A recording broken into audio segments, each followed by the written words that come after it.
Dalam kesempatan Hari Ulang Tahun Kota Jakarta yang ke-494, saya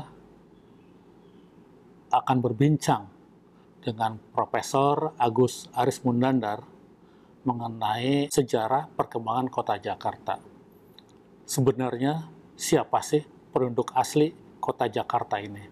Nah, oleh karena itu, di sebelah saya Profesor Agus. Selamat pagi. Selamat pagi. Ya, Prof, bisa nggak ceritakan secara gamblang mengenai siapa sih sebenarnya penduduk asli atau penduduk awal Kota Jakarta? Baik, terima kasih atas pertanyaannya. Supaya lebih enak ya saya buka dulu maskernya. Kalau kita ingin membicarakan tentang penduduk awal Kota Jakarta, agaknya kita harus membuka-buka berbagai sumber sejarah ya.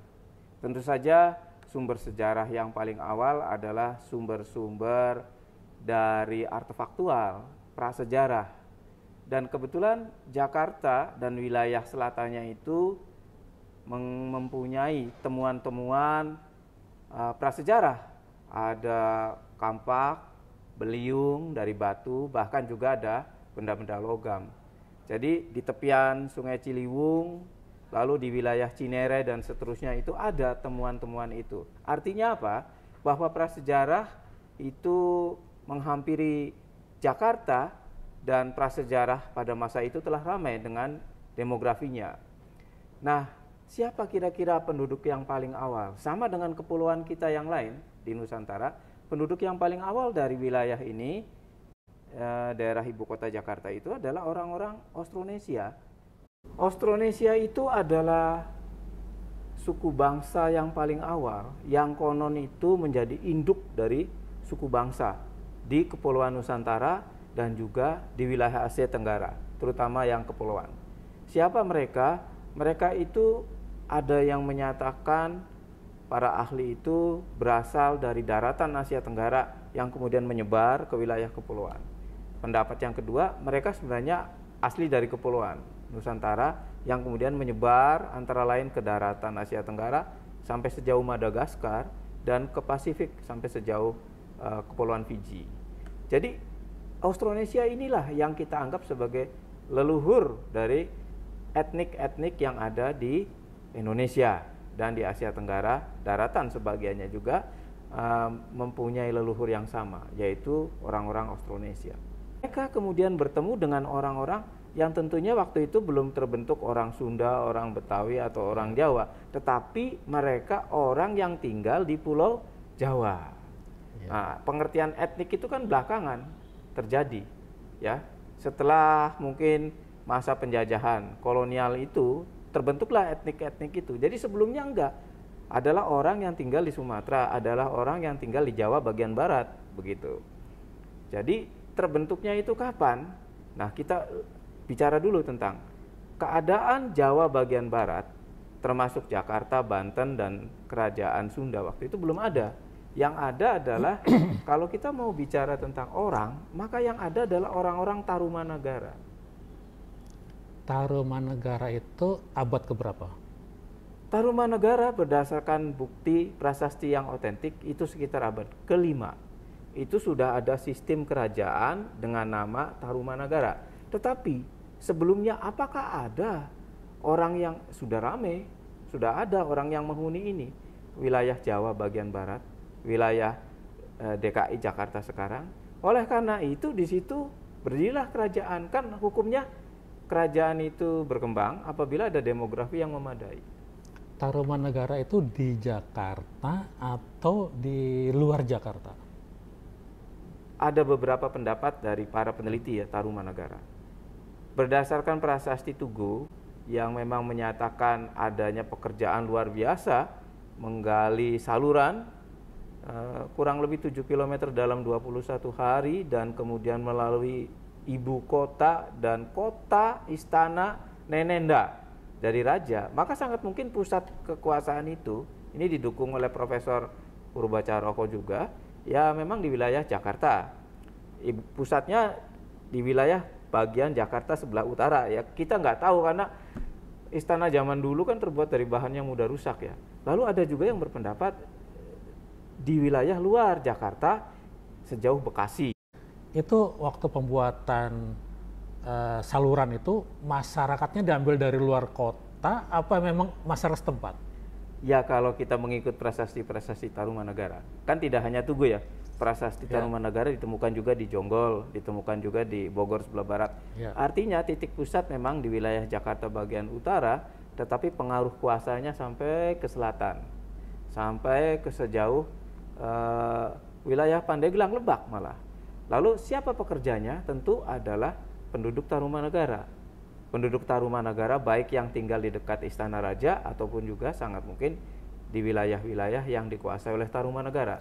Jadi Prof yakin kalau orang-orang tersebut adalah orang paling awal yang menghuni kota Jakarta? Lah, waktu itu belum ada kota Jakarta kan? Ya minimal ya, orang yang tinggal di wilayah itu adalah penduduk Tarumanagara. Yang berita tertulis ya. Apakah di belakang itu ada kerajaan lain? Ini masih simpang siur. Tapi saya tidak yakin ada kerajaan sebelum Tarumanagara. Karena memang ada sumber yang menyebutkan ada kerajaan Salakanagara. Itu kan ya. Tetapi sumber itu kan diberitakan jauh kemudian di abad 19. Sementara peristiwa yang kita bicarakan ini abad ke-5 begitu. Jadi tidak begitu yakin. Yang sumber otentik adalah prasasti. Nah, kerajaan paling awal di Jawa Barat ini, di wilayah Jakarta, yang sekarang jadi wilayah Jakarta, ibu kota negara itu, adalah Tarumanagara. Oke, sekarang kalau kita lihat dari prasasti kan menggunakan bahasa Sansekerta. Ya. Apakah seluruh pekerja atau seluruh rakyat itu dengan berbahasa Sansekerta atau ada bahasa lain? Tidak, tentu saja. Prasasti itu dokumen resmi kerajaan. Yang menulis adalah kaum Brahmana yang mengabdi pada raja, dan itu adalah suatu bentuk pengesahan bahwa Raja Purnawarman itu memang sudah terdidik lah. Dia adalah orang yang memahami bahasa Sansekerta. Karena ini barang yang baru ini Sansekerta ini, dan aksara Pallawa ini barang yang baru datang dari India. Bagaimana penduduk setempat berbicara? Ada kemungkinan dia memakai bahasa Sunda kuno. Jadi penduduk pada masa itu berinteraksi tentu saja dengan bahasa lokal, bukan dengan bahasa Sansekerta. Karena bahasa Sansekerta itu bahasa dokumentasi ya, bahasa resmi kerajaan. Jadi begini, tentu saja mereka awalnya adalah orang-orang yang berbahasa Sunda yang tinggal di pesisir pantai. Tetapi ada juga, apakah Sunda kuno itu waktu itu sudah berkembang di wilayah Tarumanagara? Secara logika itu memang sudah berkembang mestinya, karena menjadi bahasa Sunda kuno. Nah, pada masa itu juga Tarumanagara tidak tertutup kemungkinan ya datangnya para pedagang yang singgah di bandar-bandar Tarumanagara. Apa buktinya? Buktinya candi-candi Batujaya, Cibuaya itu ada di wilayah Tarumanagara. Artinya mereka orang luar. Dan orang luar itu juga datang mungkin di wilayah Buni, di wilayah Tugu, Pantai Utara. Siapa orang luar ini? Adalah etnik-etnik lain Nusantara. Nah, prasasti Kebon Kopi 2 itu berbahasa Melayu kuno. Kebun Kopi 2 itu di mana, Prof? Prasasti Kebon Kopi 2 sekarang sudah hilang, tapi memang dicatat oleh Belanda. Itu ditemukan di daerah Kebon Kopi 1 yang dekat telapak kaki gajah itu di Ciaruten di Bogor. Iya. Dia sudah berbahasa Melayu kuno. Tapi ada yang menafsirkan ini prasasti dikeluarkan oleh Sriwijaya ya, yang menyatakan bahwa Sriwijaya waktu itu sudah menyerahkan kembali pengaruhnya kepada Sunda, karena Tarumanagara ini ada teori runtuh atau kekuasaannya berkurang atau hilang karena dikuasai oleh Sriwijaya. Saat itulah bahasa Melayu juga agaknya masuk ke wilayah Tarumanagara. Perkiranya tahun berapa, Prof, itu bahasa Melayu bisa masuk ke Tarumanagara?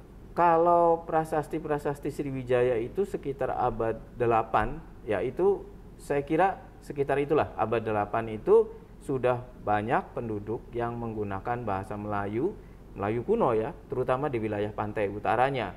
Nah, pantai utara ini bekas ibu kota kerajaan Tarumanegara, karena Tarumanegara hilang di abad ke-7 bersamaan dengan berdirinya Sriwijaya.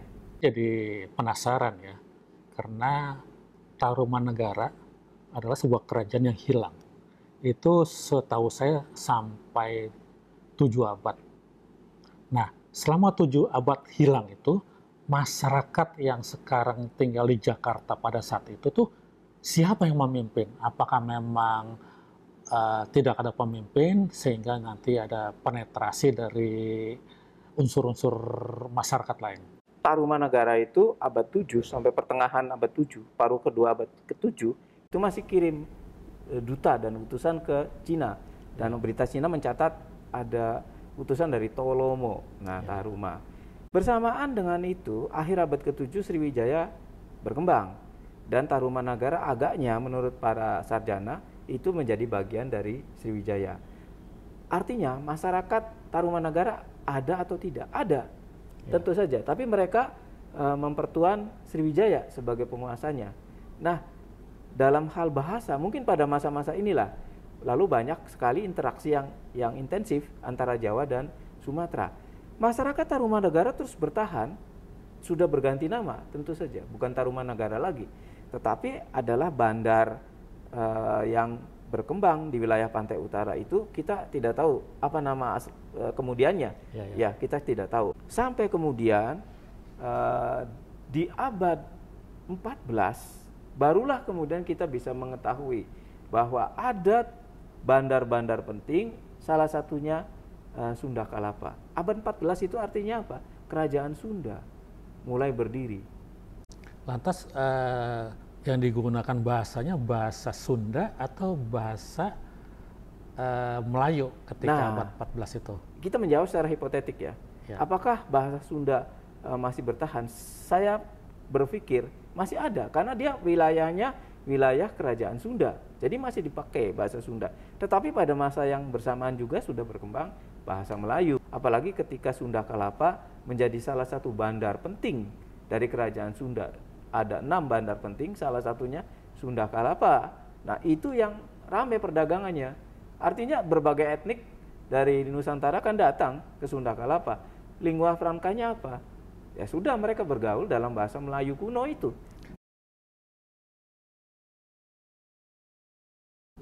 Kondisi agama pada waktu Sunda Pajajaran berkembang, tentu saja di daerah pedalaman, di daerah Bogor dan daerah ibu kota Pakuan Pajajaran adalah agama Hindu-Buddha. Hindu-Buddha yang tidak sama dengan agama Hindu-Buddha Majapahit loh. Hindu-Buddha yang tipis-tipis saja. Tetapi agama yang sangat kuat adalah agama Sunda Wiwitan atau Sunda Buhun atau percampuran antara pemujaan arwah leluhur dengan Hindu-Buddha sebagai bajunya, kulitnya. Lalu di pantai-pantai seperti di Cimanuk misalnya, di pantai utara itu, atau malahan di wilayah Cirebon sudah berkembang agama Islam. Dan bagaimana dengan di Sunda Kalapa? Sunda Kalapa kan sebagai pelabuhan, sebagai bandar ramai, tentu saja sudah banyak orang-orang Islam dari Jawa yang datang ke sana.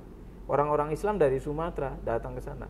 Tetapi mungkin belum berkembang banyak sampai ke wilayah pedalaman, Pakuan Pajajaran. Dari 6 bandar kerajaan Sunda, mengapa Sunda Kalapa ladu yang paling ramai? Jawabannya gampang, karena yang paling dekat dengan ibu kota Pakuan Pajajaran. Ibu kotanya ada di Bogor, tinggal lurus ke selatan.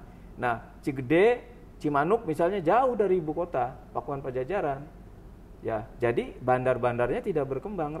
Dan di situ waktu itu mengapa Demak memilih Sunda Kalapa? Karena lebih dekat dengan ibu kota Pakuan Pajajarannya.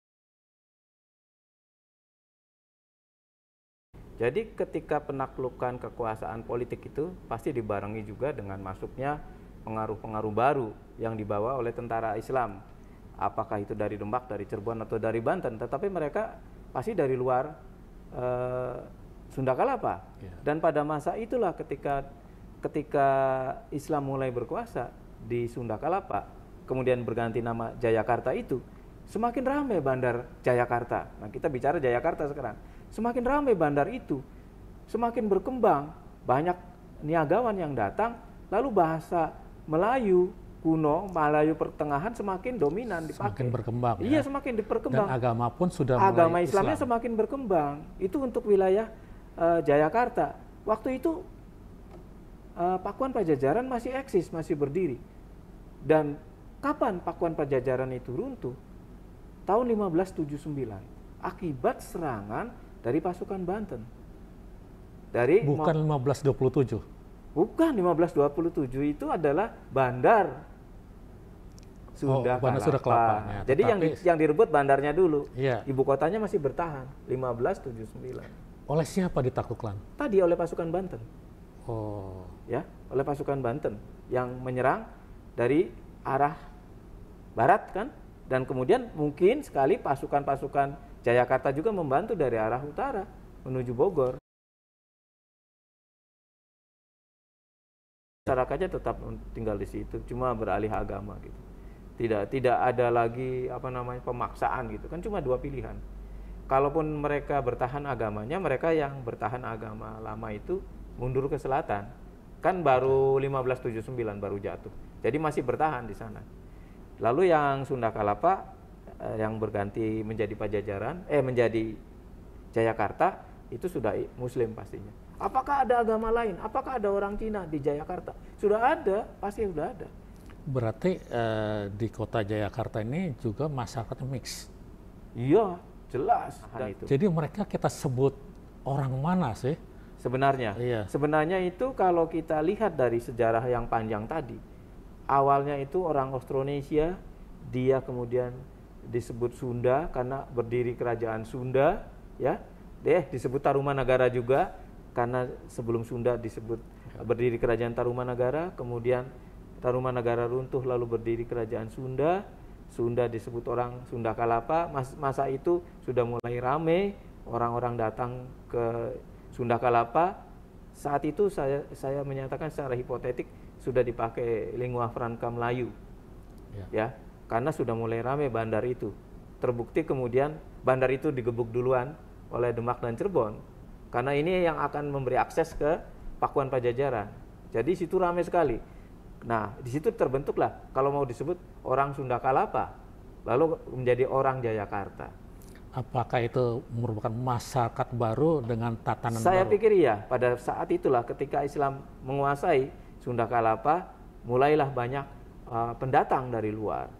Pendatang dari pulau-pulau lain Nusantara itu datang dan bermukim.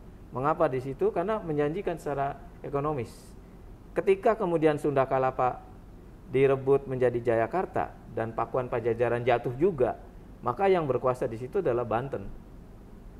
Pada masa Kesultanan Banten itulah Sunda Kalapa, Jayakarta sudah makin berkembang. Oleh karena itu kita kembali masuk ke dalam zaman kolonial. Oke, sebelum kolonial, apakah masyarakat itu kan sudah disebut masyarakat baru? Apakah masyarakat tersebut bisa kita sebut sebagai masyarakat Betawi? Tidak ada data ya sebenarnya. Bahwa terbentuknya orang Jakarta, itu saya lebih setuju dengan istilah orang Jakarta yang berasal dari Jayakarta, yaitu ketika Sunda Kalapa direbut, Sunda Kalapa dikuasai oleh orang-orang Islam dari Banten, dan pada saat itu Bandar Sunda Kalapa sudah menjadi nama pelabuhan saja, ya, karena kotanya itu sendiri menjadi kota Jayakarta. Saat itulah saya berpikir mulai terbentuk orang-orang yang selanjutnya disebut etnik Betawi. Nah, saya tidak setuju dengan istilah etnik Betawi, namanya saja yang tidak setuju. Karena istilah Betawi itu kan katanya mengacu dari kata Batavia yang dibentuk oleh Belanda, kota bentukan Belanda. Tetapi sebelum Batavia berdiri sebenarnya sudah ada orang-orang Jakarta dengan nama Jayakarta itu. Jadi etnik yang sebaiknya kita sebut adalah etnik Jakarta.